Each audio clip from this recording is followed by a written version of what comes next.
हसन सिद्दीकी साहब, बहुत शुक्रिया डॉक्टर साहब आपके वक्त का। ये जो 16 माह की हुकूमत थी या जो 3.5-4 साल की हुकूमत थी, किसको कसूरवार समझते हैं इस जो मईशत का हाल बुरा कर दिया है और आज एक आम आदमी महंगाई की सूरत हाल से शदीद परेशान? देखिए, आपकी बात बिल्कुल सही है। मैं अगर आपसे ये कहूँ कि 2022 तहरीक इंसाफ और 2023 शहबाज शरीफ PDM, ये दोनों मईशत की कारकर्दगी के लिहाज से पाकिस्तान की 76 साल तारीख में बदतरीन साल कहे जा सकते हैं। लेकिन मैं अगर साथ में ये भी कहूँ, जिसकी तरदीद नहीं हो सकती, कि इस तबाहकारी के बावजूद 2022 में और 2023 में मालदार और ताकतवर तबकों ने जितना मुनाफा कमाया, आमदनी में इजाफा किया, इतना कभी पाकिस्तान की तारीख में नहीं हुआ एक साल में।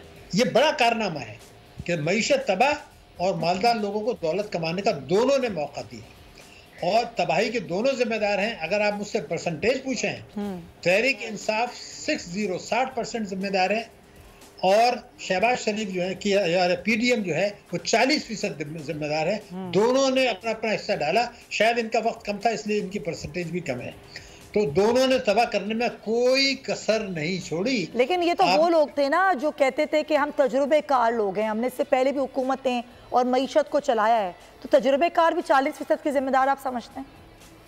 नहीं, देखिए ना, तजर्बेकार की भी तो मिसाल यही है कि अगर तजर्बेकारी से मईशत ठीक हुई होती तो पाकिस्तान 93 से अब तक जो है वो मेरे ख्याल से 12 मरतबा गया है IMF के पास। तो ये जो जाते रहे, अगर कोई कारनामा अंजाम दिया होता मुशर्रफ ने या उसके बाद जो हुकूमतें आई, पीपल्स पार्टी ने, तहरीक इंसाफ ने, तो हर हुकूमत, कोई एक हुकूमत बता दें सिवाय ज़िया-उल हक के, क्योंकि उस ज़माने में वार एंड टेरर का पैसा मिल रहा था। अयूब खान ने IMF से शुरू किया। आज तक कोई वज़ीर-ए-आज़म ये नहीं कह सकता कि वो IMF के पास नहीं गया, खुशी से गया, पाकिस्तान को फंसाया। और अगर मैं ये कहूँ कि 1980 से आज तक हमारी ग्रोथ रेट भारत, बांग्लादेश, श्रीलंका से कम रही, तो ये जितनी भी हुकूमतें आई, ये उनके मुंह पर तो जो है ना, ये एक हकीकत है जिसको वो डिनाई नहीं कर सकते। लेकिन तबाही बर्बादी 2022 और 2023 में उरूज पर रही और दौलतमंद खूब दौलत कमाई और एहतसाब को दफन कर दिया गया। स्टेट बैंक ने, हुकूमत ने, पार्लियामेंट ने, नैब ने और SECP ने, सब ने। लेकिन डॉक्टर साहब, एक चीज़ है कि ये हुकूमत जो PDM की थी वो ये कहती रही कि जितना कर्जा मुल्क की तारीख में PTI की हुकूमत ने लिया उसकी तो मिसाल नहीं मिलती। लेकिन हम इस 16 माह की बात करें तो इन्होंने भी बहुत कर्जा लिया, तकरीबन 18 खरब का कर्जा ये अब तक ले चुके हैं। तो फिर ये कैसे कह सकते हैं कि कर्जा उन्होंने ज़्यादा लिया या इन्होंने कम लिया? देखिए, हर चीज़ वाज़ेह है अगर उसको समझने की कोशिश करें। मैं अब आपसे 2018 में शुरू करें, आज़ादी को 71 साल हो गए थे, 71 साल। उस वक्त पाकिस्तान के टोटल कर्जे थे 30,000 अरब रुपया। 71 साल के बाद जब इमरान खान को हटाया गया तो वो 60,000 तक पहुंचा चुके थे। हाँ, 30,000 अरब रुपए उन्होंने बढ़ाया। कौन सा काम किया, कौन सा प्रोजेक्ट लगाया?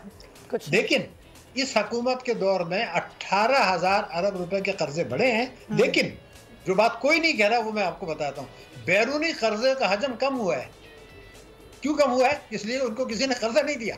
ये क्यों नहीं मानते कि बैरूनी कर्जे मिले थे इनको $130 अरब, ये छोड़ के गए $124 अरब। कोई क्रेडिट नहीं है, ना IMF कर्जे देता था, ना कोई और दे रहा था, तो गिर नहीं थे। लेकिन ये जो कर्जे तबाही बर्बादी आई है, ये इसकी बुनियादी वजह है दानिस्ता रुपए की कदर गिराई गई। अच्छा डॉक्टर साहब, ये बात तो हमने बहुत दफा की, दानिस्ता गिराई गई, इसका जिम्मेदार कौन है कौन नहीं, इस पर भी हमने बात कर ली। लेकिन अब इस सवाल का मेरे आप जवाब दे सकते हैं कि ये जो सूरत हाल अब पहुंच गई है, ये ठीक कैसे हो सकती है और कितना अरसा इसको ठीक होने में लगेगा?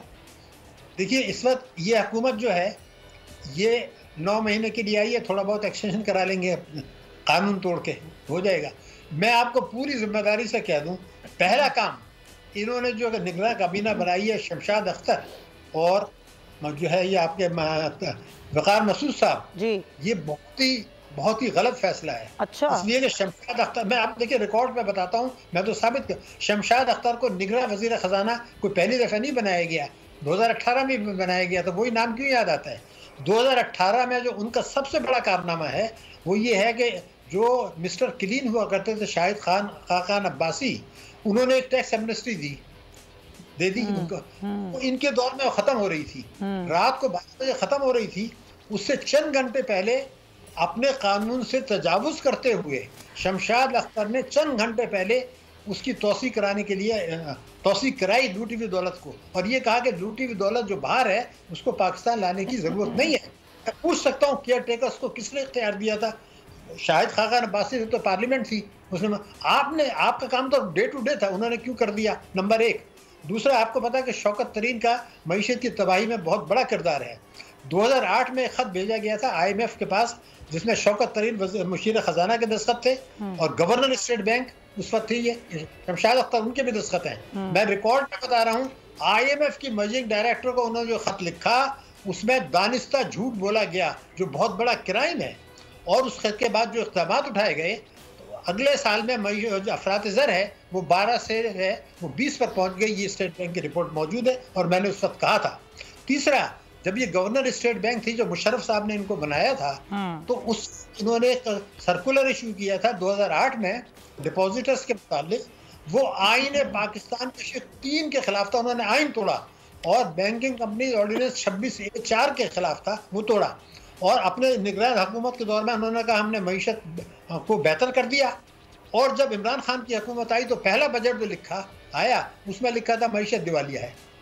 तो ये तो रिकॉर्ड है ना, इन्होंने गलत कारियाँ की हैं। तो मैं ये पूछना था, इन्हीं लोगों, वक़ार मसूद साहब 4-5 दफ़े हुकूमतों में और स्टेट बैंक में रह चुके हैं, उन्हीं को क्यों बाहर लाया जाता है? वो भी शमशाद अख्तर थे। तो ये खेल है, बाहर से अहकामात आते हैं, किससे आते हैं। लेकिन ये मैं आपको कह सकता हूँ, ये डिफॉल्ट से ज़रूर बचाएंगे और किस्तें भी शायद लेने में कामयाब हो जाएं, लेकिन इसका बोझ हम पे डालेंगे और कोई इस्लाह नहीं कर पाएंगे। ये मैं आज आपको रिकॉर्ड पे बता रहा हूँ। सिर्फ ये डिफॉल्ट से बचाएंगे पाकिस्तान को, और कर्जों की किस्त लेंगे, बिजली के नर्ख बढ़ाएंगे, पेट्रोल के नर्ख बढ़ाएंगे। हालांकि उनसे बचा जा सकता है, मैं तरीका बता सकता हूँ उनको कि किस तरह बिजली के नर्ख और पेट्रोल के नर्ख न बढ़ाएं। रुपए की कदर इनके दौर में गिरेगी, तिजारती खसारा बढ़ेगा, जारी हिसाब। अच्छा, ये रुपए की कदर गिरने की क्या वजह है? ये तो कह रहे थे कि अब रुपए की कदर मुस्तहकम होगी, IMF की शर्त भी है कि इंटर बैंक में और मार्केट में ये तवाजुन रखें, तो फिर अब ये कैसे हो रहा है डॉक्टर साहब? मोहतरमा, मैं 2025 की प्रेडिक्शन नहीं दे रहा, मैं अगले 2 महीने की दे रहा हूँ, गिरेगी। अगर मैं 2026 की कहूँ तो कह रहे हैं जी लंबी बात करके चला गया। कितनी गिरेगी? तिजारती खसारा बढ़ेगा, इंपोर्ट्स बढ़ेंगी, जारी हिसाबात का खसारा बढ़ेगा, मईशत की शरह सुस्त रहेगी, रुपए की कदर गिरेगी, और आप ये देखेंगे कि उसमें महंगाई। सर, ये अभी रुपए की कदर तो बहुत गिर चुकी है शाहिद साहब, अभी मजीद कितनी गिरने का इम्कान है?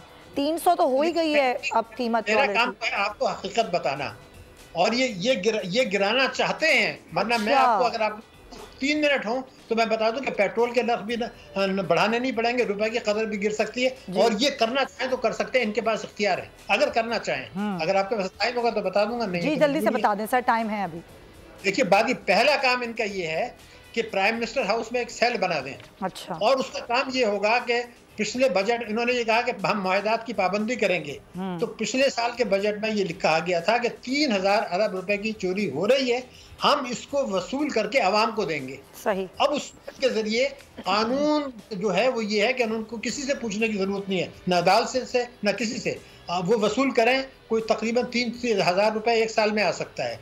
तो आप 2 महीने में अगर 200 अरब आ जाते हैं तो आप IMF से कहें जनाब ये हमने इजाफी वसूली कर ली है और इसलिए अब हमें पेट्रोल ना बढ़ाने की इजाजत दें। ये इजाफी वसूली होगी। और अगर ये नहीं करते तो मैं एक जुमला कह रहा हूँ, कानून तोड़ेंगे, कानून जो इनका इरादा नहीं है। दूसरा, हमारे मुल्क में लोग चोरी का जायज पैसे से डॉलर खरीदते हैं, उसको फॉरेन करेंसी अकाउंट में जमा करते हैं और वो पैसा चला जाता है 10, 12, 15 अरब डॉलर। अगर सिर्फ स्टेट बैंक के साथ मिलकर ये कहें कि तालीम और इलाज मुआवजे के अलावा ये पैसा बाहर नहीं जाएगा, तो उससे फ़ायदा ये होगा कि रुपए की कदर मुस्तहकम हो जाएगी, रुपया इंप्रूव करेगा, उससे पेट्रोल के नर्ख भी कम होंगे, बिजली के नर्ख भी कम होंगे, महंगाई भी कम होगी। ये 2 काम अगर ये कर लें जो इनका इख्तियार है, लेकिन ताकतवर तबके नाराज़ हो जाएंगे। अब उनको पाकिस्तान से मोहब्बत है या उन चोरों से मोहब्बत है, ये फैसला आपको अगले महीने नज़र आ जाएगा और इस महीने नज़र आ चुका है। लेकिन ये जो मैं बता रहा हूँ ये काबिल अमल है, और अगर ये टैक्सों की वसूली नहीं करते कानून तोड़ेंगे पाकिस्तान का। लेकिन आपने तो डॉक्टर शाहिद सिद्दीकी साहब बड़े सिंपल अल्फाज में बता दिया, लेकिन मामलात सिंपल लगते नहीं हैं। अब वही आपकी बात कि अगर करना चाहें तो बहुत कुछ किया जा सकता है, ना करना चाहें तो कुछ भी नहीं किया जा सकता। बहुत शुक्रिया आपके कीमती वक्त का, आपकी तज़िया पेश किया, इस मईशत की सूरत हाल को संभाला कैसे जा सकता है या फिर इसका जिम्मेदार कौन है। अब अगर आपको ये वीडियो पसंद आई है तो सब्सक्राइब करें और बेल आइकन पर क्लिक करें। आप लोग इस मुल्क पाकिस्तान में आजाद हैं। सहाफती उसूलों पर कारबंद, बोल न्यूज ने रखी रिवायत बरकरार। बोल न्यूज की जानिब से देखने वालों को यौम आजादी की बेहद मुबारकबाद। मुल्क भर से जश्न आजादी की तकरीबात बोल ने दिखाई अपनी स्क्रीन पर। पाकिस्तान के 76वें यौम आजादी का जश्न, बोल ने सुनाई पाकिस्तान जिंदाबाद के नारों की गूंज। बोल की सबसे बड़ी ट्रांसमिशन में पाकिस्तान का नाम रोशन करने वालों ने दिए कौम को पैगामात। बेपनाह मुश्किलात का सामना करके इस मुल्क को हासिल किया। आज़ाद कौमों को बहुत सी कुर्बानियाँ देनी पड़ती हैं। 76 वारियों में आज़ादी का दिन जोश खरोश के साथ मना, क्योंकि जिंदाबाद पाकिस्तान ये है बोल की पहचान। सब्सक्राइब करें और बेल दबाएं ताकि कोई खबर रह न जाए।